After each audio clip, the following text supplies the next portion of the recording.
कहानी की शुरुआत होती है साल 1940 में, जब आर्मी ऑफिसर जॉन को पकड़ लिया गया और उसे एक कागज पर दस्तखत करने को कहने लगे, जिसमें लिखा हुआ था कि वो एक जासूस है। और क्योंकि ये बात झूठ थी, इसीलिए जॉन ने साइन करने से मना कर दिया। तभी वो लोग जॉन की बीवी को भी ले आए, जिसे सिपाहियों ने इतना टॉर्चर किया था कि अब वो भी जॉन के जासूस होने वाली बात को कबूल रही थी। इसके बाद कई कैदियों को एक प्रिजन कैंप में भेज दिया गया। उन्हें बताया गया कि ये पूरा इलाका उनकी जेल ही है, क्योंकि वो जगह बर्फ से घिरी हुई थी। इसीलिए अगर कोई भागने की कोशिश करेगा तो जिंदा नहीं बच पाएगा। भगौड़ों के सर पर इनाम भी रखा जाता था, इसीलिए जो लोकल लोग हैं वो भी मार देंगे तुम्हें। फिर सभी कैदियों के सर मुंडवा दिए गए और रात को जब खाने का समय हुआ तो उन्हें बहुत ही कम खाना मिला। विटामिन की कमी की वजह से बहुत सारे आदमियों को रात को दिखना कम हो गया था। फिर स्मिथ नाम के आदमी ने गलती से थोड़ा खाना गिरा दिया। एक मजबूर कैदी तुरंत उस पर झपट पड़ा, लेकिन स्मिथ ने तुरंत पैर रखकर अपना खाना बचा लिया। जॉन को उस आदमी पर दया आई और उसे अपना खाना दे दिया। इस पर स्मिथ ने उसे कहा कि ज्यादा दयालु बनना भारी पड़ेगा, यहाँ पे लाडले जान चली जाएगी यहाँ पे। स्मिथ के वहाँ से जाने के बाद रॉय नाम के कैदी ने जॉन को बताया कि वो एक अमेरिकन है। सिर्फ इसी वजह से उसे पकड़ लिया, जेल में डाल दिया। जॉन ने बताया कि मुझे भी झूठे आरोप में फंसाया गया है भाई, जिस पर रॉय हंसते हुए बोला कि मैंने तो बस गलत मूवी में एक्टिंग कर ली, ये गुनाह है मेरा। फिर अंदर हम वाका नाम के कैदी को देखते हैं जो जुआ खेल रहा था। रॉय ने जॉन को उसके बारे में बताया कि एक खतरनाक बदमाश है। गार्ड्स वाका को कुछ भी करने से नहीं रोकते, इसीलिए सब लोग उससे डरते हैं। कुछ दूसरे कैदियों को गुलाम मजदूरों के तौर पर पकड़ा गया था। अब जॉन बात करने लगा कि भाई यहाँ से भागना हो तो क्या करें, लेकिन रॉय ने कहा कि नामुमकिन है भाई। उसने चेतावनी दी कि जिंदा नहीं बच पाएगा भाई। उसी वक्त वाका ने कैदी से उसकी स्वेटर मांगी। जब उस आदमी ने मना किया तो वाका ने चाकू निकाल कर उसे घोंप दिया। फिर एक दूसरे कैदी ने उसका स्वेटर उतार कर वाका को दे दिया, जिसे देकर उसने जुए में हारे हुए पैसे एक तरह से चुकते कर दिए। दिन बीतते गए और जॉन ने धीरे धीरे कैंप के तौर तरीकों में खुद को ढाल लिया। कैदियों को बर्फ में कोयला निकालने और लकड़ियां काटने का काम करना पड़ता, लेकिन उन्हें खाना बहुत कम दिया जाता और उनके सोने की जगह बिल्कुल भी गर्म नहीं थी। उन्हें नए कपड़े और जूते तक भी नहीं मिलते थे। एक रात जॉन को अपने कपड़ों में कुछ जुएं मिली और रॉय कहने लगा कि मेरे पास इसका एक पुराना घरेलू इलाज है। उसने जॉन से कहा कि आजा बाहर चल, पर तभी अचानक उन्हें एक धमाके की आवाज सुनाई दी। जल्द ही उन्हें समझ आया कि कोयले की खदान में धमाका हुआ है। जब रॉय उसके कपड़े को बर्फ में दबा रहा था तो जॉन टावर को देखकर भागने के बारे में सोच रहा था। रॉय ने बताया कि मेरा एक दोस्त है लाजर, वो हमें यहाँ से निकाल सकता है। जिसके बाद वो प्लान के बारे में बातचीत करने लगे और ये तय किया कि यहाँ से भागकर अगर वो साउथ की डायरेक्शन में जाते रहे तो मंगोलिया देश पहुंच जाएंगे। लेकिन इतने लंबे रास्ते के लिए उन्हें खाना इकट्ठा करना होगा और साथ ही ठंड कम होने का इंतजार भी, क्योंकि इस बर्फ में तो मारे जाएंगे। इसके बाद रॉय ने सिगरेट्स के बदले में खाना लेना शुरू किया, जिसे उसने लकड़ी के ढीले फर्श के नीचे छुपा दिया। जॉन ने दबाए हुए कपड़ों को चेक किया और देखा कि सारी जुएं वहीं जमा हो गई थी। कुछ समय बाद सिपाही कैदियों को काम पर ले जाने की कोशिश करने लगे, लेकिन तेज बर्फबारी आंधी की वजह से उनका चलना मुश्किल होने लगा और कुछ आदमी गिरने लग गए। सिपाहियों ने कैदियों को थोड़ी देर के लिए लेटने दिया, ये कहते हुए कि हमें कोई परवाह नहीं है अगर तुम मर भी गए तो। जब स्मिथ ने शिकायत की तो उसके सर पर बंदूक तान दी गई, लेकिन वो गार्ड को नजरअंदाज करके जंगल की तरफ जाने लग गया। फिर सिपाही भी सभी कैदियों को जंगल के अंदर ले गए। कैदियों ने जल्दी से लकड़ियों को जोड़कर एक छोटा सा बसेरा बना लिया और वो स्मिथ को भी साथ शामिल होने को कहने लगे। अगले दिन सभी कैदियों में से स्मिथ और जॉन को कोयले के काम के लिए चुना गया। वहाँ उन्हें लगातार खांसी का सामना करना पड़ा, क्योंकि सांस लेना बहुत मुश्किल था। ऊपर से गुफा के अंदर कभी भी टूट फूट शुरू हो जाती। हवा की कमी की वजह से जॉन गिर पड़ा और उसे ऐसा लगने लगा जैसे वो अपने घर पहुंच गया हो। वो अपने भ्रम में अपने घर की तरफ बढ़ने लगा कि तभी एक गार्ड उसे गोली मारने को पूरी तरह तैयार था। खुशकिस्मती से स्मिथ ने उसे समय पर वापस खींच लिया। उसका शुक्रिया अदा करते हुए जॉन ने उसे अपने भागने के प्लान के बारे में बताया, लेकिन स्मिथ ने कहा कि रॉय तो सालों से लोगों को पागल बना रहा है, जो भी नया कैदी आता है उसके साथ ऐसा ही करता है वो। फिर भी जॉन भागने की जिद पर अड़ा रहा और स्मिथ उसके साथ चलने के लिए तैयार हो गया। उस रात जॉन रॉय को बिस्तर से खींचकर बाहर ले आया ताकि उसे दिखा सके कि आंधी इतनी तेज है कि उनके पैरों के निशान ढक जाएंगे, इसीलिए उन्हें अभी निकल जाना चाहिए। लेकिन रॉय जिद करने लगा कि ये मुमकिन नहीं है और खाना कम होने के बहाने देने लगा। इस पर जॉन सोच में पड़ गया कि ये आदमी मुझे पागल तो नहीं बना रहा। लेकिन उसी वक्त वाका ने दोनों को देख लिया तो वो वापस अंदर चले गए।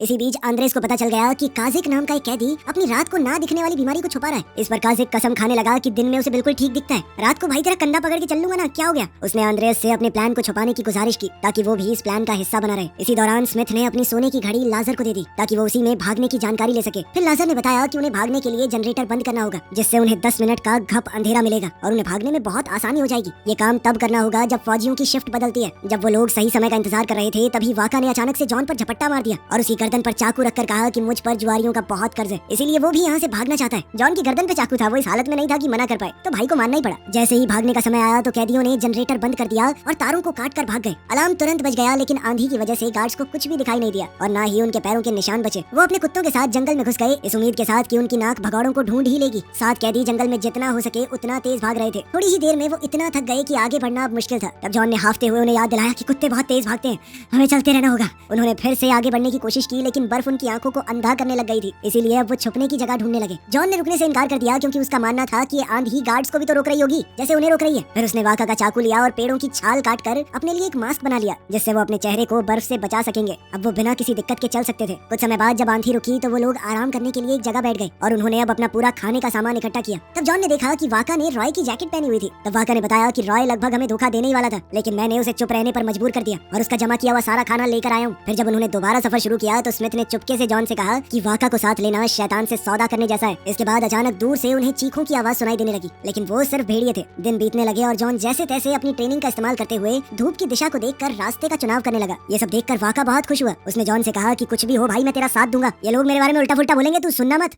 फिर अगली बार जब वो आराम करने बैठे तो जॉन समझ गया कि उन्हें पास वाली झील तक पहुंचने के लिए अभी 3 या 4 हफ्ते लगेंगे, लेकिन उनके पास सिर्फ 1 ही हफ्ते का खाना बचा है। इसीलिए उन्हें शिकार करना होगा या मछलियां पकड़नी होंगी। वाका खेतों के साथ में बसे हुए गांव को लूटना चाहता था, लेकिन बाकी सबने इससे मना कर दिया। इसी दौरान काजिक लकड़ी ढूंढने चला गया, लेकिन फिर रात हो गई और इसीलिए उसे दिखाई देना बंद हो गया, जिसकी वजह से वो बेचारा जंगल में खो गया। वो वापसी का रास्ता ढूंढते हुए भटकने लगा, लेकिन ठंड की वजह से उसे भ्रम होने लगे। तभी उसे अपना पुराना टीचर पास खड़ा दिखाई दिया और दूर एक शहर नजर आया। उसने सोचा कि आखिरकार वो लोगों तक पहुंच ही गए, लेकिन जब दूसरे लोग उसे ढूंढने के लिए निकले तो वो ये देखकर टूट गए कि काजिक कैंप से सिर्फ कुछ मीटर दूर ही जमकर मर चुका था। उन्होंने उसे दफनाया और उसकी आत्मा की शांति के लिए प्रार्थना की। हालांकि वाका का ये कहना था कि खाने के लिए एक मुंह कम हो गया, ठीक है अपना खाना ज्यादा दिन चलेगा, लेकिन इसके बावजूद कुछ हफ्ते बाद सभी आदमी खाने के लिए बेहाल हो गए। इतना कि वो जमीन से कीड़े और घोंसलों से अंडे पकड़ने लगे। उनके शरीर इतने थक चुके थे कि आगे बढ़ पाना बहुत मुश्किल था। इसीलिए उन्होंने एक गुफा में पनाह ली, जहाँ टोमास ने होश में रहने के लिए दीवारों पर पेंटिंग बनानी शुरू की। एक रात वाका ने जॉन से पूछा कि इनमें से कौन सबसे पहले मरेगा। उसकी बातों से ऐसा लग रहा था कि अब वो अपने ही साथियों को खाने के लिए तैयार था। अचानक से उन्हें कुछ आवाज सुनाई दी और उन्होंने देखा कि कुछ भेड़िए एक मरे हुए जानवर को खा रहे थे। आदमी दौड़ते और चिल्लाते हुए लकड़ियां हिलाने लग गए, जब तक कि भेड़िए डरकर भाग नहीं गए वहाँ से। फिर जॉन ने देखा कि उसके सभी दोस्त इतने भूखे थे कि जानवरों की तरह उस जीव के शरीर को खाने लगे। इससे तंग आकर जॉन ने अकेले ही झील ढूंढने का फैसला किया और दूसरों से कहा कि अगर मैं 1 हफ्ते में वापस ना आऊं तो बिना मेरे ही सफर को जारी रखना। एक लंबा सफर तय करने और बारिश से बचने के बाद जॉन को फिर से भ्रम होने लग गया, लेकिन कुछ दिन बाद वो कैंप वापस आ गया और उसने बताया कि उसे झील मिल गई है। थोड़ा आराम करने के बाद जॉन सभी के साथ झील की तरफ निकल पड़ा और 3 दिन चलने के बाद वो वहाँ पहुँच भी गए। वहाँ थोड़ा ताजा होने के बाद वो बॉर्डर की तरफ बढ़ने लगे। जंगल पार करते हुए उन्हें ऐसा महसूस होने लगा कि कोई तो उनका पीछा कर रहा है। फिर उन्होंने बड़ी चालाकी से उस इंसान को घेर लिया और वाका ने तो लगभग उस पर हमला कर ही दिया था, लेकिन जॉन ने उसे ऐन मौके पर रोक दिया। वो रहस्यमयी इंसान आइरीना नाम की एक पॉलिश लड़की थी, जो बेचारी खुद भी उनकी तरह कहीं से भाग कर आ रही थी और खाने और सुरक्षा के चक्कर में उनका पीछा कर रही थी। जॉन उसे साथ ले जाना चाहता था, लेकिन बाकियों ने मना कर दिया क्योंकि उनके पास इतना खाना नहीं था और वो लड़की है तो उनकी रफ्तार को भी धीमा कर देगी।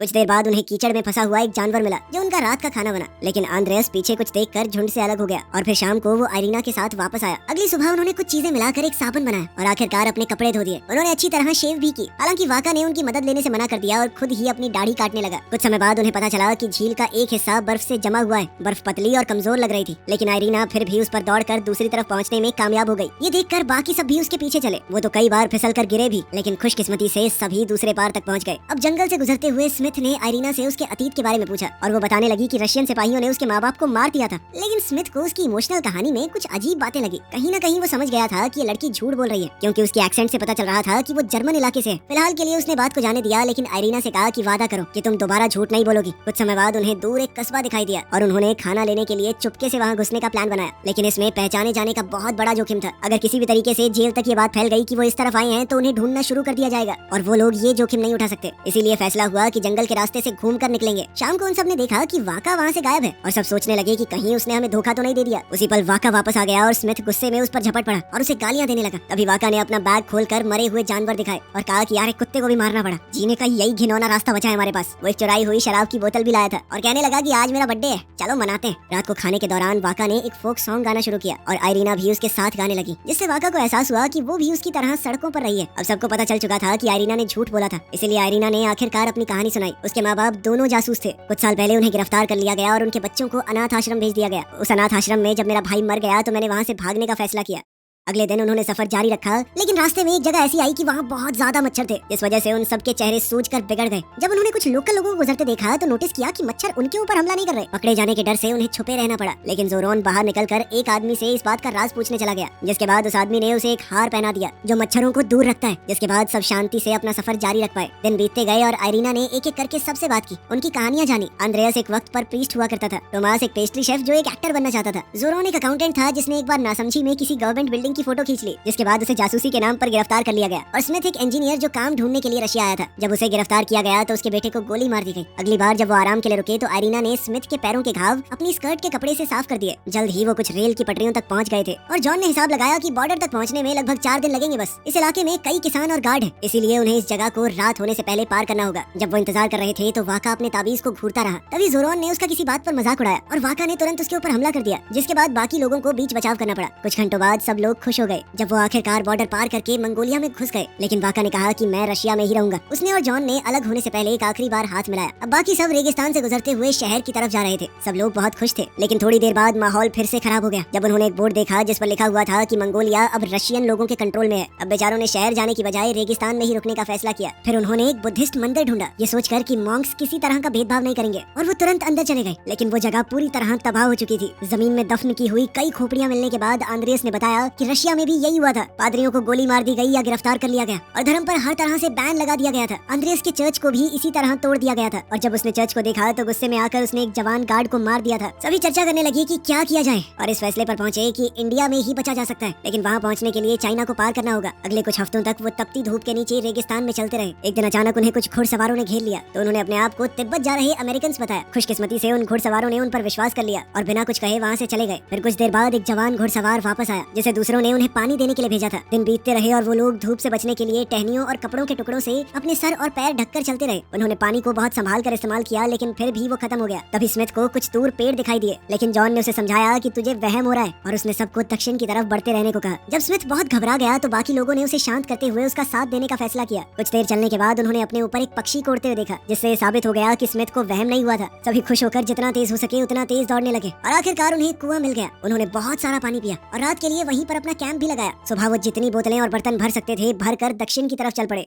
कुछ दिन बाद जब उनका सामना एक रेत के तूफान से हुआ तो सभी घबरा गए और एक नजदीकी खड्डे की तरफ भागने लगे। उन्होंने अपने आप को छुपा कर रखा जब तक कि तूफान गुजर न जाए। खुशकिस्मती से सभी बच गए, लेकिन उनका सारा पानी खो गया। आने वाले दिनों में आयरीन और तोमास बहुत बीमार हो गए, इसीलिए स्मिथ कुएं तक वापस जाने की बात करने लगा। लेकिन जॉन ने कहा कि पता कैसे लगाएं किस तरफ है वो कुआं। उनका सफर जारी रहा और वो लोग प्यास कम करने के लिए पत्थरों को चूसने लगे। अचानक आयरीन गिर पड़ी और बाकियों ने देखा कि उसके पैर सूज गए थे। उसने कहा कि वो उनके ऊपर बोझ नहीं बनना चाहती, लेकिन बाकी लोगों ने इंसानियत दिखाते हुए उसे छोड़ने से इनकार कर दिया। सभी ने चलना जारी रखा और जल्द ही आयरीन दोबारा गिर गई, लेकिन उसने तब भी आराम करने से मना कर दिया। इसके बाद आंद्रियस उसे उठाकर चलने लगा। कुछ घंटों के बाद आयरीन ने आंद्रियस से कहा कि उसे नीचे रख दे। उसने सबको एक आखिरी बार देखा और बेचारी मर गई। उन सब ने उसे रेत में दफनाया और उसके लिए प्रार्थना करने लगे। सभी ने एक बार फिर से सफर जारी रखा। हर गुजरते दिन के साथ उनके पैरों के घाव और खराब होते चले गए। तोमास उन सबका हौसला बनाए रखने के लिए सबके चित्र बनाने लगा, और उसने एक मुस्कुराती हुई आयरीन की एक बहुत ही खूबसूरत पेंटिंग बनाई। लेकिन ये उसकी बनाई आखिरी पेंटिंग थी, क्योंकि इसके बाद वो भी मर गया। उसे भी वहीं दफन करके ग्रुप आगे बढ़ गया। कुछ दिन बाद जॉन ने दूर पहाड़ियां देखकर कहा कि पानी की खोज करने हमें वहाँ चलना चाहिए। मगर स्मिथ इतना थक चुका था कि वो बेचारा हिल भी नहीं पा रहा था। उसने कहा कि तुम मुझे छोड़ के चले जाओ। जॉन ने जोरॉन और आंद्रेस को आगे भेजा, जबकि खुद वो स्मिथ के पास ही रुका रहा, जो कि गिर चुका था। शाम तक जॉन स्मिथ को घसीटकर दोस्तों के कैंप तक ले आया, लेकिन बदकिस्मती से उन्हें अभी तक पानी नहीं मिला था। अगली सुबह जोरॉन जाग गया जब उसे महसूस हुआ कि एक सांप उसकी टांगों के बीच से गुजर रहा है। उसने उस सांप का पीछा किया और एक छोटा सा पानी का गड्ढा ढूंढ लिया। आदमियों ने झुककर पानी पिया और कुछ पानी स्मिथ के मुंह में भी डाल दिया, क्योंकि वो हिल भी नहीं पा रहा था। फिर उन्होंने सांप को मारकर दोपहर के खाने में पका लिया। तभी खाना खाते वक्त आंद्रियस का एक दांत गिर गया। उस रात स्मिथ ने जॉन से कहा कि मुझे छोड़कर चले जाओ, लेकिन जॉन ने कहा कि जब तक तुम जिंदा हो तुम्हें छोड़कर हम नहीं जाएंगे। बातों बातों में जॉन ने कहा कि मैं किसी भी हाल में एक बार दोबारा अपनी पत्नी को देखना चाहता हूँ। बेचारी को फौजियों ने बहुत टॉर्चर किया था। उसकी ये कहानी सीधा स्मिथ के दिल पर जाकर लगी। अगले दिन वो आगे बढ़ने के लिए उठ खड़ा हुआ